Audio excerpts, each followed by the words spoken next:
ईद उल अज़हा, ईद उल जोहा जिसे हम आम ज़ुबान में बकरीद कहते हैं, पूरे तमाम सिटी पुलिस के तरफ से सभी भाइयों और बहनों को मैं मुबारकबाद पेश करता हूं एडवांस में। हैदराबाद शहर में ही नहीं,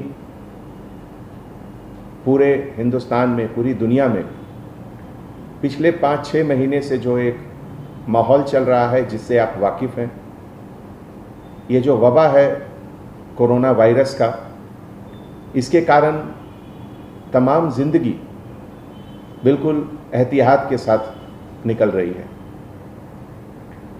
अगर आप हैदराबाद में देखें तो शुरू से ही हर मजहब में, चाहे वो हिंदुओं का रामनवमी हो, हनुमान जयंती हो, और अभी जो तुरंत गुजरा बोनालू, जिसका एक बहुत अहमियत है हैदराबाद में, हमारे क्रिश्चियन कम्युनिटी में बिशप थुम्माबाला के तरफ से जो इनिशिएटिव था ईस्टर में, जिसमें कि लाइव स्ट्रीमिंग किया गया फर्स्ट टाइम वीडियो के मार्फत से, और गुड फ्राइडे को देखा गया।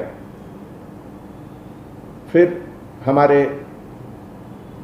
मुस्लिम भाई बहन जो हैं, रमज़ान में भी देखे कि बहुत एहतियात के साथ सब लोगों ने रमज़ान को मनाया, ईद को मनाया, क्योंकि ऐसा माहौल शायद पहले कभी इतिहास में नहीं आया। और इसीलिए सभी के कोऑपरेशन से और अल्लाह सुब्हानहू व तआला के रहम से आज अगर हैदराबाद में दूसरे बड़े शहरों के कंपैरिजन में हमारा नंबर इन्फेक्शन का कम है, डेथ का कम है, तो इसका वजह यही है कि सभी लोगों ने मिलकर इस वबा से एक साथ लड़ने का जो एक डिसीजन लिया, सब शरीक हुए, और इसी स्पिरिट से हम लोग आगे भी चलेंगे। तो बकरीद में भी हम लोग इसी तरीके से आगे आप लोगों से गुजारिश कर रहे हैं, जैसा कि पहले सभी फेस्टिवल में हुआ था, रमज़ान में भी हुआ था, कि कहीं बड़ी गैदरी, कहीं जमात नहीं हुई थी। जैसा कि आप जानते हैं, ये बड़ा चोर किस्म का वायरस है। ये चुपके से आपके शरीर में दाखिल हो जाएगा अगर आप किसी के करीब जाएंगे। 2 गज की दूरी बहुत ज़रूरी है, और इसीलिए हमारे गवर्नमेंट के तरफ से और हमारे बुज़ुर्ग आलिम के तरफ से लगातार कोशिश है। सभी मस्जिद में हमेशा लोग कहते रहते हैं कि घर पे ही अपना नमाज अदा करें, और अगर मस्जिद आना है तो घर से पहले घर में ही वजू करके आएं। तो इन सब बातों का एहतियात हैदराबाद में हम लोग सब पिछले 5 महीनों से करते आ रहे हैं, और अभी बकरीद में भी मुझे यकीनन पूरा भरोसा है कि हम लोग सब मिलकर सबसे पहले, जिसको कहते हैं आज हम लोग सेफ बकरीद, सेफ ईद का एक नारा देंगे। शायद ही कोई हैदराबाद का घर है जिसमें बच्चे नहीं हैं, जिसमें बुजुर्ग नहीं हैं, जिसमें ऐसे लोग नहीं हैं जिनके पास बीपी, हार्ट या कुछ मोटापा, इस तरह का बीमारी न हो। उन लोगों को बचाना सबसे ज़रूरी है, और उनको बचाने के लिए सबसे पहला चीज़ यही है कि हम लोग कम से कम दूसरे लोगों से मिलें, मुबारकबाद, ज़ुबानी मुबारकबाद पेश करें। गले मिलने की ज़रूरत नहीं है, माहौल ऐसा है। अगर जान बचेगी तो आगे आप अगले बार 4 और बकरे भी कुर्बान कर सकते हैं, लेकिन अभी बुजुर्गों को बचाएं, बच्चों को बचाएं। इसीलिए जो बड़ी बड़ी मस्जिदें हैं, जैसे मक्का मस्जिद, शाही मस्जिद, वहाँ के जो कॉम्पिटेंट अथॉरिटी हैं उनके तरफ से भी है ज़रूर। माहौल अभी कोई बहुत बदला नहीं है रमज़ान के महीने से। रमज़ान के महीने में अगर आप देखिए, total number of positive cases जो आए थे हैदराबाद में ही नहीं, तमाम हिंदुस्तान में, उस महीने के कंपैरिजन में अभी नंबर्स ज़्यादा हैं। इन्फेक्शंस के नंबर भी ज़्यादा हैं और जिसके कारण डेथ के नंबर भी ज़्यादा हैं। तो ऐसे हालात में कहीं भी जमात का इकट्ठा होना बिल्कुल ठीक नहीं है। जैसा कि आप लोगों ने वर्ल्ड हेल्थ ऑर्गेनाइजेशन के गाइडलाइंस पढ़े होंगे, Indian council for medical research ICMR के तरफ से जो लगातार गाइडलाइंस निकलते रहती हैं, उसमें भी इसका जिक्र है कि किसी भी तरह का रिलीजियस गैदरिंग किसी भी मज़हब का वो बिल्कुल ठीक नहीं है अभी। और वही एक ऐसा मौका है जहां ये वायरस जहां अभी तक नहीं गया वहां भी जा सकता है एक दूसरे के ट्रांसमिशन से। तो ऐसे माहौल में किसी भी तरह का गैदरिंग बाहर बिल्कुल उचित नहीं है। और मैं आप सबों से हाथ जोड़कर गुजारिश करता हूं कि आज की तारीख में अगर सबसे ज़रूरी चीज़ कुछ है तो आपका ज़िंदगी, आपका जीवन, आप स्वस्थ रहें, आप हेल्दी रहें, इससे ज़्यादा ज़रूरी कोई चीज़ नहीं है। और सिटी पुलिस के तरफ से मुझे बहुत खुशी होगी कि अगर आप सभी को ये समझाएं कि ऐसे मौके पे अभी जो एहतियात रमज़ान में सब लोगों ने दिखाए थे वही अभी बकरीद में भी रखें।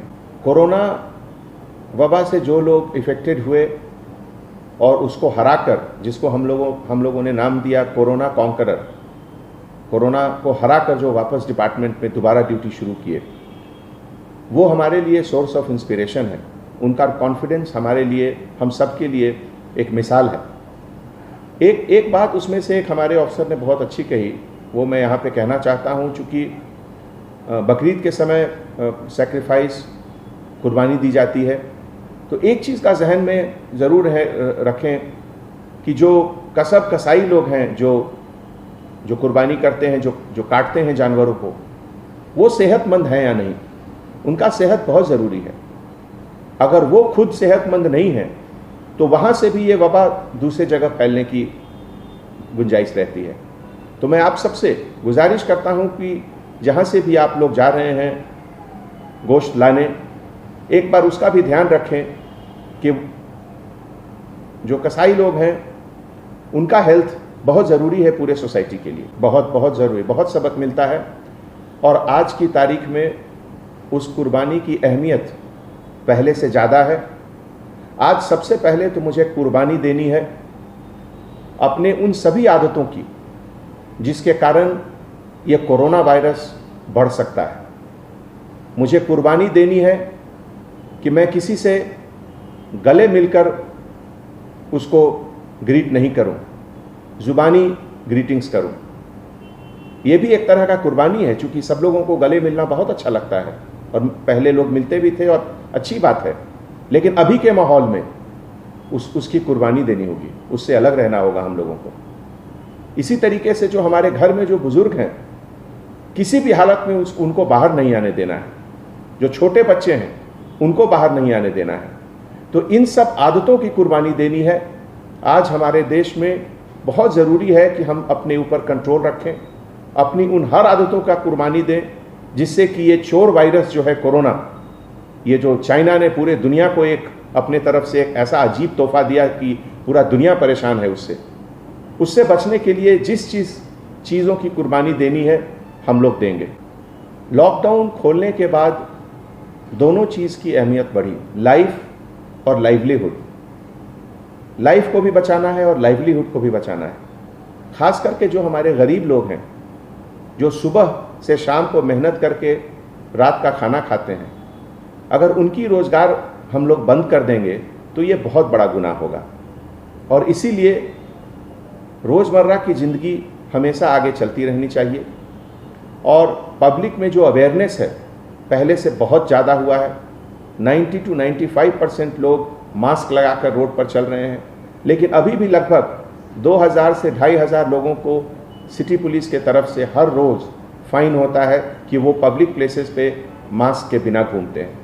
मैं उन सभी से गुजारिश करता हूं कि आप अपने लिए, अपने परिवार के लिए, अपने बच्चों के लिए, उनकी सेहत के लिए ज़रूर मास्क पहनें। आप हेल्दी हो सकते हैं, लेकिन आप इस वायरस के कैरियर भी हो सकते हैं।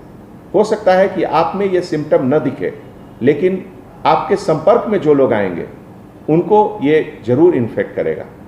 इसीलिए नंबर अगर थोड़ा ऊपर जा रहा है या थोड़ा नीचे आ रहा है, उससे अपनी सावधानी में कमी नहीं होनी चाहिए, एहतियात ज़रूर बरतना चाहिए। कम से कम अभी मुझे लगता है कि 2 से 3 महीने तक तो बहुत ज़रूरी है कि हम लोग स्ट्रिक्टली फॉलो करें, इम्प्लीमेंट करें जो भी गवर्नमेंट की गाइडलाइंस है, ICMR की गाइडलाइंस है। सबसे पहले तो जो हमारे देश का जो कानून है, उस कानून के तहत जो भी प्रोहिबिटेड एनिमल्स हैं, जैसे काऊ, कैमल या इस तरह के जानवर जिनका एग्रीकल्चर में अभी तुरंत यूज़ हो रहा है, उनकी कुर्बानी न दी जाए। और जो भी लोग कुर्बानी दे रहे हैं, जो ज़बह कर रहे हैं, वो जो एक हाइजीन के तरीके से होता है, जो चाकू या जिससे कट कर रहे हैं, वो कहाँ से लाए, उसको अच्छे तरीके से सैनिटाइज ज़रूर कर लें। हर चीज़ का सैनिटाइजेशन करना बहुत ज़रूरी है। एक बहुत अच्छा सिलसिला है बकरीद में कि लोग गरीबों को देते हैं, अपने पड़ोसियों को देते हैं गोश्त। उसमें भी थोड़ा सावधानी बरतें कि अगर एक जगह से कहीं इन्फेक्टेड गोश्त बाहर निकल गया तो वो बहुत लोगों को इन्फेक्ट कर सकता है। इसीलिए हमने पहले गुजारिश की थी कि जो कसब लोग हैं उनका हेल्थ बहुत इम्पॉर्टेंट है, कि वो स्वस्थ हैं, वो कैसे हैं, और घर में जो भी लोग कटिंग कर रहे हैं उनका हाथ साफ रहना चाहिए। जहाँ तक संभव हो हाथ में दस्ताने पहन लें, ग्लव्स पहन लें, और उसके बाद ज़बह करें तो बेहतर होगा। जो हमारे बुज़ुर्ग हैं, हमारे इस्लामिक स्कॉलर हैं, जो हमारे आलिम हैं, उनसे मैं दरख्वास्त करता हूँ कि कुछ रास्ता निकालें, कुछ सोचें। क्या 2 ईद की नमाज एक वक्त में हो सकती है क्या? इस तरह का कुछ सिलसिला अगर सोचकर वो कुछ निकालेंगे तो इसमें सबकी भलाई है, सभी के हेल्थ